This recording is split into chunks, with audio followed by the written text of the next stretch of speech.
Magandang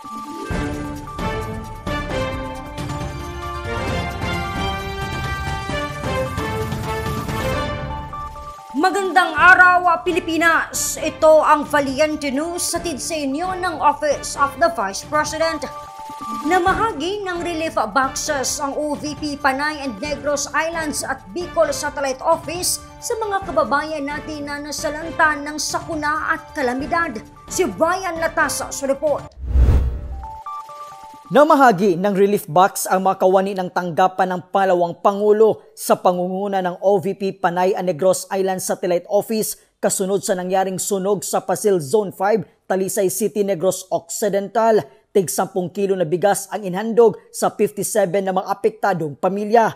Naging katuwang ng OVP Panay and Negros Islands Satellite Office sa aktibidad ang City Disaster Risk Reduction and Management Office ng Talisay City, City Social Welfare and Development Office at City Health Office. Mahigit 100 na mga residente naman mula sa bayan ng Kasiguran, probinsya ng Sorsogon ang nahandugan ng relief box kasunod sa nangyaring pagbaha bunsod ng shoreline. Ang bawat relief box ay naglalaman ng bigas at canned goods.